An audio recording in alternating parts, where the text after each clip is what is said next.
আমাদের মুসলমানদের অনেক বাড়িতে কিন্তু কুকুর পুষে থাকে।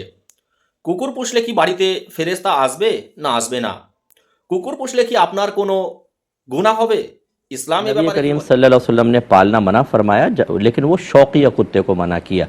बल्कि फरमाया जो शौकिया कुत्ता पालेगा उसकी अजर उसके नामे अमाल से रोज़ाना एक किरात अजर ज़ाया होता रहेगा, और एक किरात कई उहुद पहाड़ों के बराबर है, एक दूसरी हदीस के मुताबिक।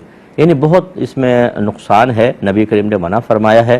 हाँ, अगर हिफाजत के कस्द इरादे से है, वाकई वहाँ पे चोर उचक्के बहुत आते हैं, आपने कुत्ता पाला हुआ है, उसकी आवाज़ से डर के भाग जाते हैं, तो रखने की इजाज़त होगी। ऐसी बकरियों के रेवड़ को कंट्रोल करने के लिए या गले की हिफाजत के लिए, या इसी तरह शिकार करने के लिए जो कुत्ते पाले जाते हैं, शिकारी कुत्ते, उनको सधाया होता है, शिकार पे छोड़ते हैं, वो शिकार पकड़ लेता है, तो इस किस्म के कुत्तों को रखने की इजाज़त होती है। लेकिन उसमें भी ये कहा गया है कि बेहतर ये है कि घर से बाहर रखें, जैसे गैलरी वगैरह में या गली में बांध दें, ताकि घर के अंदर रखना ना लाजिम आए। তাহলে আমরা এই ভিডিও থেকে কি জানলাম? যে কুত্তা পোষা যাবে না।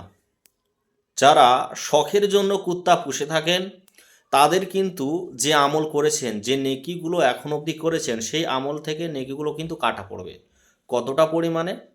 এক কেরাত, অর্থাৎ উহুদ পাহাড়ের সমান আপনার নেকি আপনার আমল নামা থেকে কিন্তু কাটা পড়বে প্রত্যেক দিন।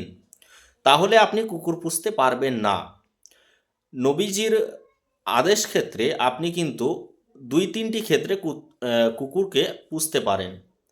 এক হচ্ছে আপনার বাড়ির হেফাজতের জন্য, চোরের জন্য, যে রাত্রে আপনার বাড়ি থেকে কিছু চুরি হয়ে যেতে পারে। এক্ষেত্রে আপনি কিন্তু বাড়ির বাইরে কোনো জায়গায় রেখে কুকুর পুষতে পারেন। তারপরে আপনার জমি জায়গাতে হয়তো কোনো পশু পাখি জীবজন্তুর আক্রমণের হাত থেকে বাঁচার জন্য কিন্তু আপনি কুকুর পালন করতে পারেন, বা কোনো শিকারের জন্য আপনি কুকুর পালন করতে পারেন। এখন শিকার ক্ষেত্রে আমরা নর্মালি কি বুঝবো?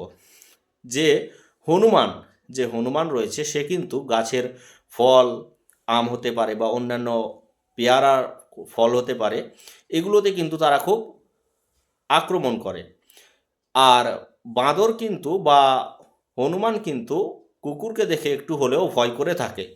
এক্ষেত্রে আপনি কুকুর পালন করতে পারেন আপনার কাজের ক্ষেত্রে, আপনার কাজের ক্ষেত্রে যাতে আপনার কিছু লাভ দেয়। কিন্তু আপনি আনন্দের জন্য, আপনার ভালো লাগার জন্য বাড়িতে কুকুর আপনি পালন করতে পারেন না। ইসলামের অনুমতি দেয় না।